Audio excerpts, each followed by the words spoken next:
Bismillahirrahmanirrahim. Assalamualaikum warahmatullahi wabarakatuh. Ila hadratin Nabil Mustafa Muhammadin sallallahu alaihi wasallam wa ala alihi wa ashabihi kiramih wa ila muslimatul kitab Syekh Abdul Somad Palembang wa Imam Ghazali wa ila hadrati Sabil Wirasat Banjari Guru Zainal Abdul Ghani Abdul Ghani wa jami ustaz wa muallimin asabil jazati radhiyallahu anhum lahumul Fatihah. A'udzubillahi minasyaitonir rajim. Bismillahirrahmanirrahim. Alhamdulillahirabbil alamin arrahmanir rahim maliki yaumiddin. Iyyaka na'budu wa iyyaka nasta'in. Ihdinas siratal mustaqim siratal ladzina an'amta 'alaihim ghairil maghdubi 'alaihim waladdallin. Amin ya Allah. Bismillahirrahmanirrahim. Alhamdulillahirabbil alamin. Allahumma shalli ala sayyidina Muhammadinil fatihi lima wal khatimi lima sabaq nasril haqqi bil haqqi wal adil siratal mustaqim wa ala alihi qadri wa miqdaril azim. Rabbana zidna ilma wa razaqna fahma qala musannif rahim wa nafa'na wa bi ulumid daramin wa la quwwata illa billahil aliyyil subhanaka la ilma lana illa ma 'allamtana innaka antal alimul hakim wa la hawla wa quwwata illa billahil aliyyil azim. Walhamdulillahirabbil alamin. Bismillahirrahmanirrahim. Nawaitu bitulabil ilmi ridallahi ta'ala wa daral akhirati wa isradal jahli an nafsi wa an sayyidil juhali wa ahya adin wa bukal islam wa syukur ala nikmatil akli wa syadil badan. Pertama syukur kita hadirkan ke Allah Ta'ala, dan tak lupa selawat dan salam pun kita hadirkan ke junjungan besar Nabi Muhammad SAW wa ala alihi wa sahbihi ajmain. Kita lanjutkan pelajaran kita halaman 94. Dan asal yang kedua, maksudnya asal subhat. Bagi subhat itu yaitu tiga yang jadi daripada bercampur halal itu dengan yang haram, padahal tiada diketahui akan perbedaannya halal haram itu, maka yaitu terbahagi atas tiga bahagi. Maksudnya bagian permasalahan barang ragu-ragu subhat itu yang nomor kedua ini adalah barang subhat bercampur dengan barang haram bercampur dengan barang halal. Nah, ini bagaimana hukumnya yang menimbulkan keraguan. Maka diterangkan oleh beliau, bagi subhat itu yaitu tiga, bagi subhat itu yaitu syak, kok tiga. Bagi subhat itu yaitu syak, yang jadi daripada bercampur halal itu dengan yang haram. Jadi ragu-ragu karena barang halal bercampur dengan barang haram, padahal tiada diketahui akan perbedaannya. Tidak tahu mana yang halal mana yang haram karena bercampur tadi, maka yaitu terbagi atas tiga bagi. Jadi percampuran barang halal dengan yang haram, tidak diketahui mana yang halal mana yang haram, karena ragu-ragu ini terbagi menjadi tiga. Nah, pertama, bagian yang pertama, bercampur yang halal dengan haram yang dapat dihinggakan dengan bilangan. Jadi ini yang pertama, bercampurnya sesuatu yang halal dengan yang haram tapi bisa dihitung, bisa ketahuan, bisa dihitung, bisa dilihat, nah bisa dibedakan. Padahal tiada dapat dibedakan akan keduanya. Oh, maksudnya gini, nah, ada barang halal, barang haram campur, bisa dihitung. Kemudian kita ragu-ragu mana yang halal, mana yang haram, tidak diketahui, itu maksudnya. Yaitu seperti contohnya, bercampur satu bangkai binatang dengan satu binatang yang disembelih. Nah, ini contoh satu. Kan tadi katanya musannif pengarang kitab, bercampurnya barang halal dan haram yang berbilang dan dapat diketahui. Nah, maksud diketahui ini bilangannya. Adapun barangnya ini yang halal haram tidak diketahui, bingung, maka timbul ragu-ragu. Nah, contohnya ada binatang sembelihan yang halal satu bercampur dengan binatang sembelihan yang haram satu. Contoh aja ayam. Ayam disembelih satu, sama-sama sembelih, tapi yang satu nyembelihnya tidak baca basmalah atau bukan orang Islam. Bingung mana, karena dilemparkan setelah itu ditinggal, baru ada orang ngambil ikan ayamnya tadi, bingung mana yang sembelihan orang Islam, mana yang sembelihan tidak dengan cara Islam sehingga bangkai. Ini contoh ini. Nah, ini bagaimana hukumnya nih? Contoh yang pertama, satu ayam yang disembelih, dengan satu ayam disembelih tapi batal sembelihannya sehingga satu bangkai satu sah, tapi tidak tahu di mana atau di mana di mana yang halal dan mana yang haram, itu tidak tahu. Atau satu bangkai binatang dengan 10 binatang yang disembelih. Atau satu bangkai binatang dengan 10 binatang yang disembelih. Ini yang kedua contohnya. Ada binatang ayam 10 disembelih dengan sah. Ada satu ayam disembelih tapi tidak sah sehingga bangkai, tercampurlah satu ayam dengan 10 ayam yang baik tadi. Bingung, ragu-ragu mana yang halal, mana yang haram. Yang ketiga contohnya, atau bercampurnya satu saudara perempuan rodok itu sesuson, perempuan satu susu, satu suson rodok, dan 10 perempuan yang lain. Nah contohnya ada, kan haram kita kawini kalau kita menyusu dengan seorang orang ibu, walaupun beda darah tapi satu susu, laki perempuan itu haram, saudara sesuson tidak boleh dinikahi. Nah perempuan ini campur sama perempuan 10 yang bukan tunggal susu, ini termasuk di sini. Atau seorang laki-laki berkawin dengan salah satu daripada perempuan yang 2 bersaudara, kan tidak boleh. Seorang laki-laki menikahi adik kakak langsung tidak boleh, baru menikah baru adiknya boleh, langsung tidak boleh. Padahal tiada diketahui akan ketentuan salah satu daripada keduanya itu. Nah, maksudnya gini, aja kawin sama seseorang. Ada 2 orang perempuan, ini adiknya, tapi tidak tahu di mana siapa yang adiknya itu. Di antara 2 itu. Nah, termasuk. Atau yang contoh yang berikutnya, atau bercampurnya air yang najis dengan air yang suci. Nah ini yang berikutnya, campur air yang najis dengan air suci, campur. Mana yang suci? Sulit juga. Atau barang sebagainya. Nah maka hukumnya bagaimana? Maka segala surah itu yang tersebut itu di atas tadi. Nah yang tersebut, ya surah itu gambar maknanya. Yang tersebut maknanya. Tersebut di atas. Nah, wajib menjauhi akan dia surah. Nah, akan dia surah. Itu karena tiada jalan ijtihad di dalam yang demikian itu. Tidak boleh ijtihad di dalam perkara di atas tadi. Jadi kalau ada barang halal, barang haram campur, kemudian ragu-ragu, dan barangnya itu yang campur bisa dihitung 10 kah, 11 kah, 3, 4, 2 kah.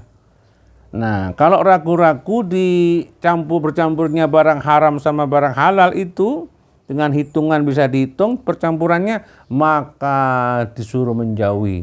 Artinya tidak boleh diambil, aliasnya istilahnya dilarang gitu. Ini bagian yang pertama dari surah, dari bagian yang kedua. Ada 3 tadi. Dan bagian yang kedua, bercampur haram yang dapat dihinggakan, barang haramnya bercampur, jumlahnya dapat dihitung dengan bilangan yang halal. Nah, jadi bercampurnya haram yang dapat dihinggakan dengan bilangan yang halal, yang tiada dapat dihinggakan dengan bilangan itu. Seperti bercampur 10 saudara perempuan rodok, contoh itu tunggal susu, dengan perempuan di dalam negeri yang besar. Nah ini, jadi bisa dihitung yang halal, yang haram campurannya nggak terhingga. Contoh, kita punya tunggal susu perempuan 10 bercampur dengan masyarakat Kalimantan Selatan. Nah ini yang besar. Bagaimana itu? Katakan bercampur yang haram yang dapat hingga, haram dapat dihitung, dengan bilangan yang halal yang tidak dapat dihingga. Bilangan halal itu banyak, yang haram bisa dihitung, kan seperti tunggal susu itu haram dinikah, terhitung 10. Tapi bercampur dengan satu yang halal yang tidak terhingga, masyarakat Kalimantan Selatan. Nah, ini bagaimana hukumnya nanti? Nah, Maka yaitu tiada haram berkawin dengan perempuan yang di dalam negeri itu. No, maka yaitu tiada haram berkawin dengan perempuan yang ada dalam negeri itu. Tidak haram, boleh. Silakan menikah yang ada negeri itu. Nah, dengan perbandingan tadi 10 banding masyarakat yang ada tadi. Boleh, karena banyak. Dan barang siapa mengetahui akan harta yang di dalam dunia ini bercampur dengan harta yang haram, niscaya tiada tertekah memakan akan dia. Contoh gini, ada harta barang haram bercampur dengan harta di dunia ini, maka boleh memakan karena banyaknya harta dunia ini, sulit membedakan tuh. Contohnya seperti itu, harta yang haram sedikit, harta dunia banyak, boleh makan harta dunia.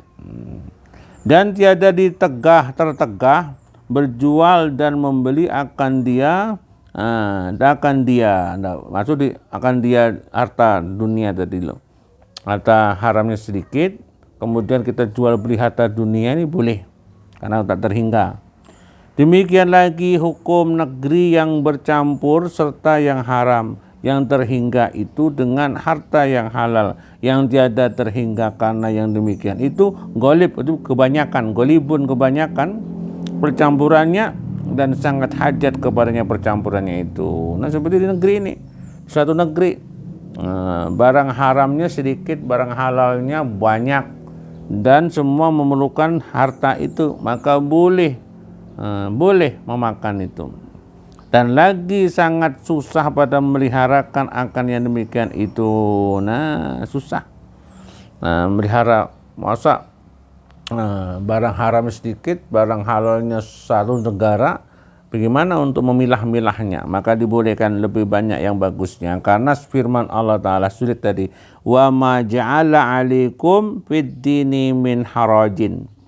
Artinya, dan tiada menjadikan Allah Ta'ala atas kamu dalam agama itu daripada memicikkan akan kamu dan daripada menyusahkan akan kamu. Artinya, katanya Allah menjadikan agama itu bukan mempersulit atau membuat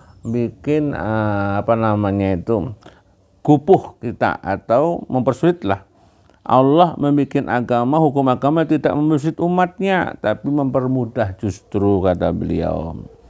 Jadi pahamlah, jadi percampuran barang sedikit dapat dihitung halal haram, ayam satu yang disembelih halal, ayam satunya disembelih haram, maka ditinggalkan. Tapi kalau yang satu haram sedikit, halalnya banyak, yang kedua tadi, maka boleh diambil karena banyaknya sulit memisahkannya, lebih banyak-banyaknya halal.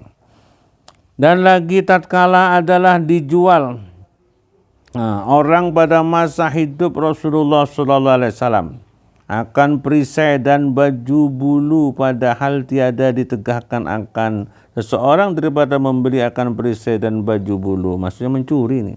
Tatkala ada dijual orang, nah mencuri dijual orang, dicuri dijual. Pada masa hidup, jadi pada waktu Nabi itu hidup pernah dicuri baju besinya.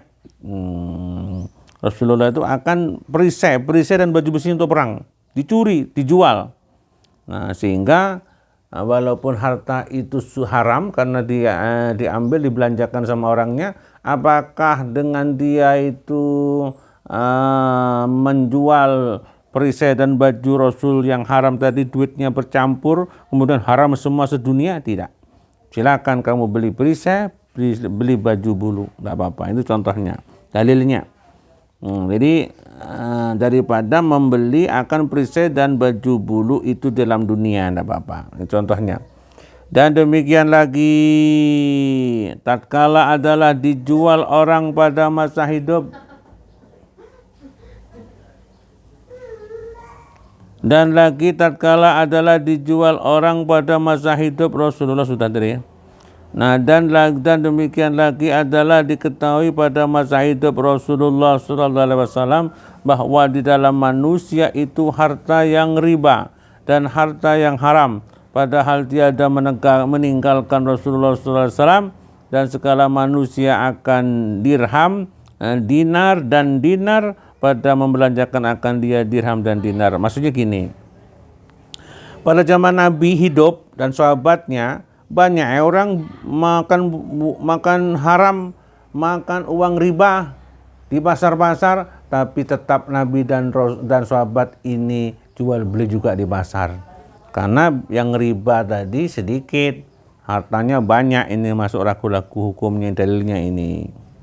Dan tiada sunnah bagi orang yang wara' meninggalkan akan seumpama yang demikian itu. Malah orang wara' pun gak sunnah, amalkan sudah, ambil itu, jangan lebay.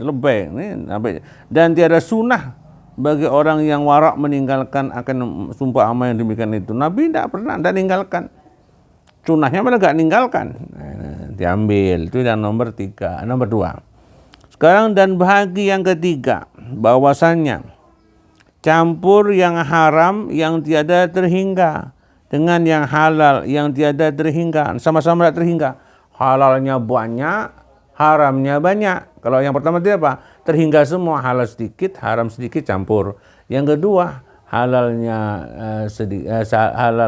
haramnya sedikit, halalnya banyak. Nah sekarang yang nomor 3, halal sama haram sama banyaknya. Bagaimana hukumnya ini? Dan bagi yang ketiga, bahwa campur yang haram yang tiada terhingga, yang haram tidak terhitung, dengan yang halal yang tiada terhingga. Nah sama-sama banyaknya. Bagaimana hukumnya ini? Seperti segala harta bank pada zaman sekarang ini, dan kata Imam Ghazali rahimahullah ta'ala, dan yang kami ikhtiar bahwasannya tiada haram mengambil akan sesuatu daripada harta yang demikian itu, melainkan jika diperoleh alamat yang menunjukkan bahwa ada ia daripada yang haram, seperti harta yang pada tangan-tangan raja yang zalim atau barang sebagainya.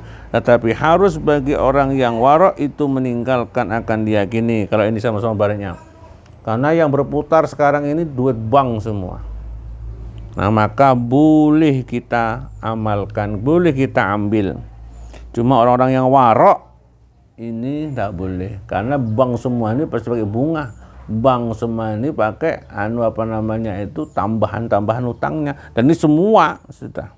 Jadi barang sedikit haramnya, tapi sulit keluar dari itu, maka adanya demikian. Ini yang dimaksud dengan ragu-ragu yang dibolehkan nomor 3 tadi, sama-sama banyaknya. Duit bank banyak, kemudian duit halal juga banyak untuk beraktivitas, sama-sama banyaknya, makin dibolehkan karena memang sulitnya untuk memisahkan, darurat. Tapi memang beda, orang wara' disuruh menjauhinya. Kalau kita yang di atas tadi kan yang yang haram, yang halal sedikit, yang haram yang haram sedikit, yang halal banyak. Kalau ini sama-sama banyaknya dibolehkan, tapi orang wara' kalau yang di atas suruh ngambil, gak sunnah meninggalkan. Kalau ini disunahkan meninggalkan atau dianjurkan meninggalkan barang yang sama-sama haram dan sama-sama halal. Bermula dalil yang menunjukkan akan halalnya daripada harta yang demikian itu, bahwasannya pada masa Rasulullah sallallahu alaihi wasallam dan masa Khulafaur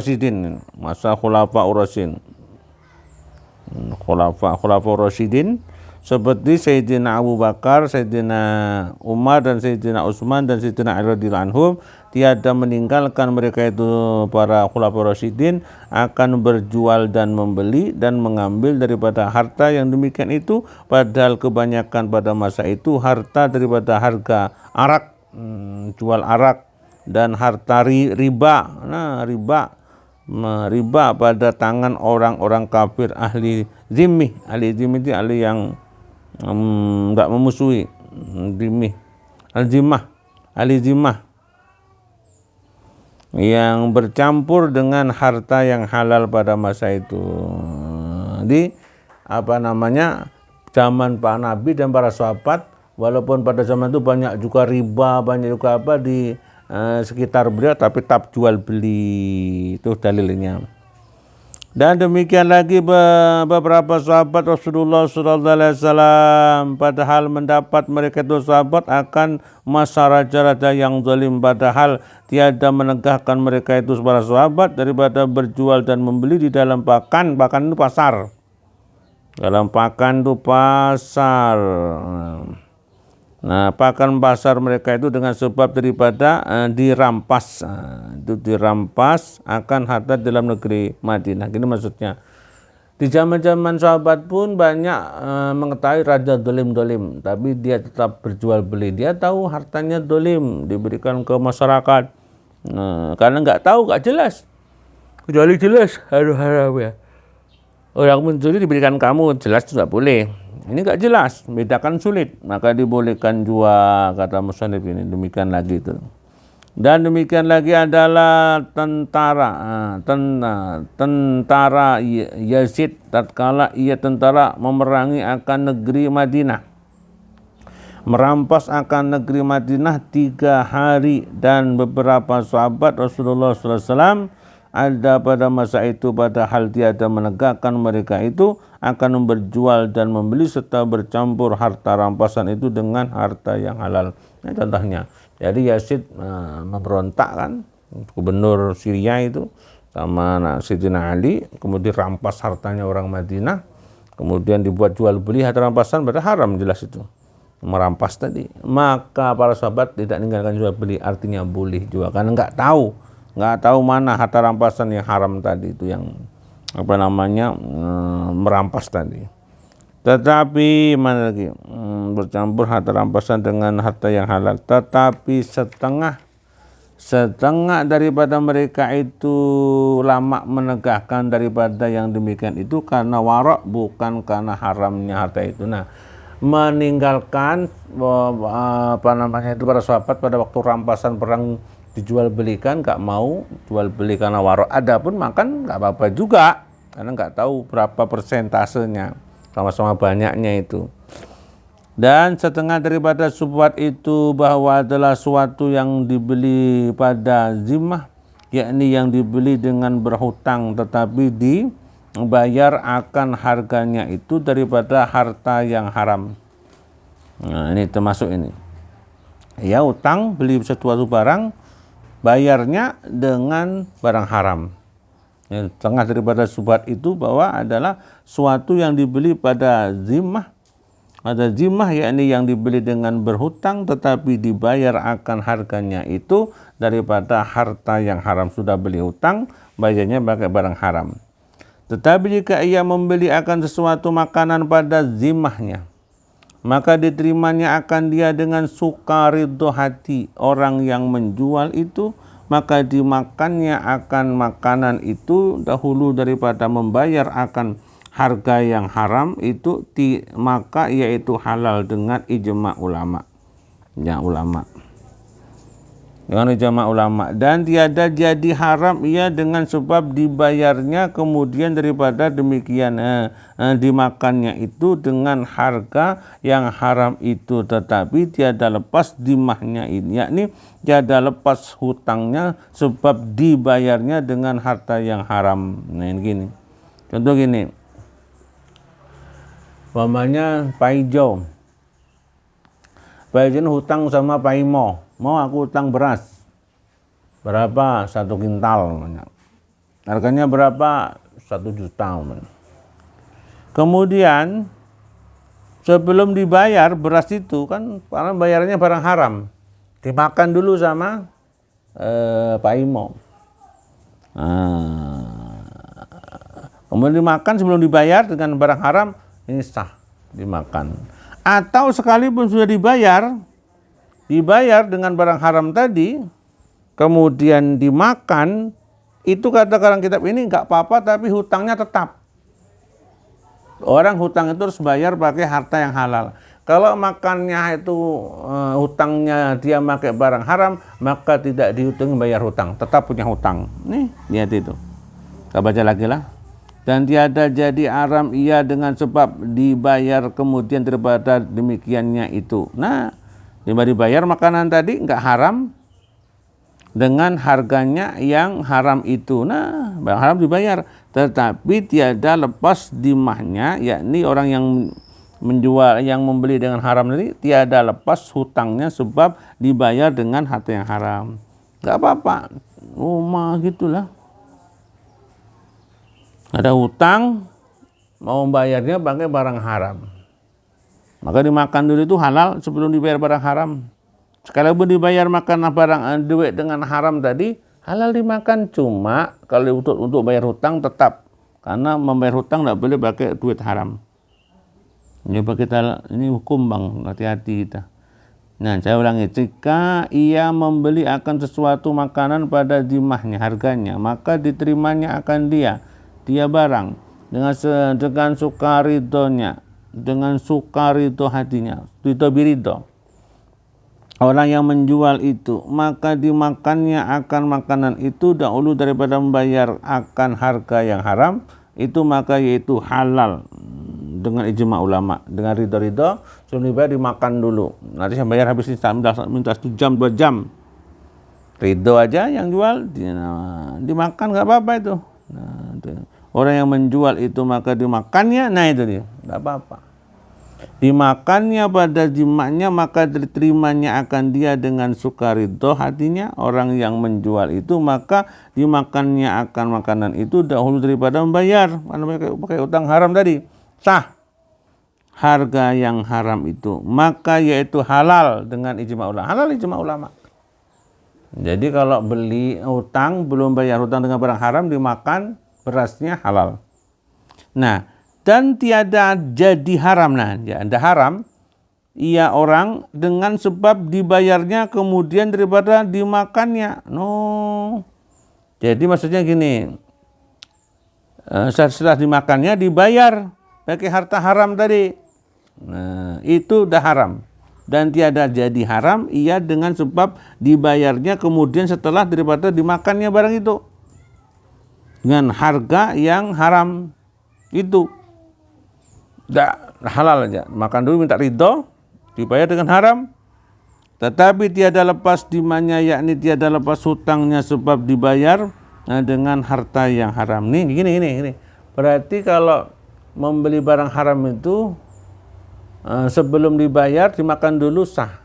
Dibayar itu hutangnya tadi, ini tetap mendapat hutang, tidak lunas hutangnya karena bayar harus pakai uang yang halal. Dan seolah-olah belum dibayarnya akan harganya itu, dan tiada haram memakan akan dia itu, dan jikalau melepaskan oleh orang yang menjual itu akan hutangnya serta diketahui keadaan harganya yang dibayarkan haram, maka yaitu lepas hutangnya itu dan halal memakan akan makanan yang demikian yang dibelinya dengan berhutang itu. Gini, makanya hati-hati nutung. Kita ulangi lagi nih agak makannya sebelum dibayar. Jadi seperti A beli beras atau beli wadah kepada B, bahwasanya berhutang pulang, tidak waktu pulang. Habis gitu si A makan wadahnya itu sebelum dibayar. Ini sepakat ulama sah karena belum dibayar barang haram. Kemudian setelah dimakan kenyang, habis dibayarnya makanan itu. Nah, maka orangnya itu tetap punya hutang karena tidak boleh membayar hutang dengan uang yang haram. Kemudian, dan seolah-olah belum dibayar akan harga itu dan tiada haram memakan akan dia itu. Nah, artinya belum dibayar tadi makan tidak apa-apa. Dan jikalau melepaskan oleh orang yang menjual itu akan hutangnya serta diketahuinya keadaan harga yang dibayarkan haram, maka yaitu lepas hutangnya itu dan halal memakan akan makanan yang dibelinya dengan berhutang itu. Jadi gini, jadi kalau membelinya pakai barang haram, ini sebelum dibayar makan dulu, nanti dibayar dengan uang yang haram tadi. Nah, ini nggak boleh karena membelinya pakai barang haram. Tapi kalau si pembelinya, si penjualnya tahu bahwa ini duit juga, walaupun kamu mencuri, ya sudah, kuanggap lunas. Maka lunas berarti boleh memakan makanan itu. Pertama tidak boleh karena belinya pakai barang haram, nggak sah. Tapi diakali sebelum dibayar, dimakan dulu, dihabiskan, baru dibayar dengan duit haram. Nah, duit haram tadi kalau diterima oleh yang jualan dengan ikhlas, maka hutangnya selesai. Tak ada boleh dimakan barangnya. Tapi kalau enggak, maka hutangnya tetap dan dimakan barangnya enggak boleh karena membelinya pakai barang haram. Itu maksudnya. Nah, hati-hati. Dan setengah daripada syubhat yang diperhubungkan akan hukum bahwa bahagi yang ketiga ini yaitu tanah yang di jalan raya yang tiada kelihatan pada ainnya itu najis, maka yaitu dua kaul pada imam kita Syafi'i rahimahullah taala. Maka kata beliau, maka kaul yang sahih pada mazhab Syafi'i seperti yang mengatakan dia oleh Imam Ghazali rahimahullah ta'ala bahwasannya harus sembahyang di atas tanah yang pada jalan raya itu jika tiada ketahui ain najis padanya itu. Gini maksudnya. Ada si A mau sembahyang di pinggir jalan raya. Karena di jalan raya bersih, tidak kelihatan ada tahi, adanya najis, ujar Imam Ghazali ada dua kaul. Membolehkan sembahyang di atas itu tanpa karpet, tanpa sajadah. Ini menurut Imam Syafi'i. Dibolehkan. Imam Ghazali dan Imam Syafi'i. Dan dihukumkan akan bawa mana tadi? Nah ya. Dan dihukumkan akan bawa tanah jalan raya itu akan sucinya. Jadi suci. Kecuali lihat ada tahi benar di atas jalan raya tadi. Dan jikalau tiada sunyi pada goleh padanya itu bercampur dengan najis sekalipun karena syarak itu tiada menghukumkan akan najis sesuatu melainkan dengan yakin akan najisnya dengan nyata ain najis itu atau dengan menunjukkan atas najis sesuatu itu. Jadi dikatakan itu najis kalau nyata bau, rasa dan warna. Kalau enggak bercampur kamu yakin ini suci, boleh dikerjakan. Laku itu. Adapun pada goleb, pada don, pada kebanyakan pada sangka, don sangka, maka yaitu tiada dibilangkan oleh syarak akan najisnya. Dan jikalau najis pada nafsul amr sekalipun, maka sah sembahyangnya itu pada syarak seperti sabda Nabi sallallahu alaihi wasallam. Nahnu nahkumu bizahiri wallahu yatawalla saraira. Artinya kami menghukumkan dengan yang zahir dan Allah Ta'ala yaitu memerintahkan yang di dalam rahasia. Jadi pada kebanyakan pada sangkaan maka yaitu tiada dibilangkan oleh syarak akan najisnya, dan jikalau najis pada nafsul amr sekalipun maka sah sembahyangnya itu pada syarak serta sunnah Nabi Allah yang menghukumkan batin, Nabi yang zahir disampaikan oleh Allah. Ini perumpamaan yaitu ain najis itu atau dengan menunjukkan atas najis suatu itu. Adapun pada goleb pada don maka yaitu tiada dibilangkan oleh syarak akan najis. Masalah sembahyang di atas jalan tadi loh. Kalau ini sangkaan, kalau sangkaan ini barang najis enggak, sangkaanku enggak najis ini, masih sedikit najisnya kena air hujan hilang ini. Nah maka boleh sembahyang di situ. Tiada dibilangkan oleh syarak akan najisnya, dan jikalau najis pada nafs amr sekalipun maka sah sembahyang itu daripada syarak. Nah itu seperti Nabi itu. Nabi mengatakan nahnu nakumu bizahiri wallahu yatawalla sarair. Jadi artinya kami menghukumkan dengan yang zahir dan Allah Ta'ala itu memerintahkan yang di dalam rahasia. Jadi zahirnya di analisa gitu enggak ada, sembahyang aja sudah, Allah yang akan menilai. Sedikit. Dan harus mengambil air sembahyang daripada bejana orang yang kafir seperti yang dikerjakan oleh Sayyidina Umar radhiyallahu anhu, akan mengambil air sembahyang daripada bejana Nasraniyah. Jadi boleh kita ambil wudhu di baskomnya orang kafir, ada banyunya, karena Umar pernah melakukan itu. Dan lagi harus boleh pada Imam Ghazali rahimahullah ta'ala sembahyang di atas tanah kuburan, oleh tanah kubur. Boleh sembahyang di atas kubur, boleh Imam Ghazali. Imam Ghazali boleh. Yang beberapa kali digali jika tiada kelihatan ain najis di situ. Jadi selama nggak ada najis yang kelihatan, kamu sebenarnya di dalam kubur itu kalau nggak ada najisnya, walaupun tercampur di situ sah juga. Sudah hilang berapa tahun ya. Dan jikalau golib itu kebanyakan ada najis bercampur dengan tanah itu sekalipun boleh sah. Ini kan mayit campur ini najis, mayit gak najis, atau binatang-binatang yang lainnya enggak, itu sangkaan aja soh, sembahyang aja. Tetapi pada hak orang yang warok maka seyogyanya ia memelihara itu pada sekaliannya demikian itu. Kalau orang warok enggak usah. Ini kan posisinya orang-orang awam-awam seperti kita yang sulit untuk meninggalkan. Demikian, semoga bermanfaat. Al-Fatihah. Bismillahirrahmanirrahim. Alhamdulillahirabbil alamin arrahmanir rahim maliki yaumiddin. Iyyaka na'budu wa iyyaka nasta'in ihdinas siratal mustaqim siratal ladzina an'amta 'alaihim ghairil maghdubi 'alaihim waladdallin. Amin amin ya Allah.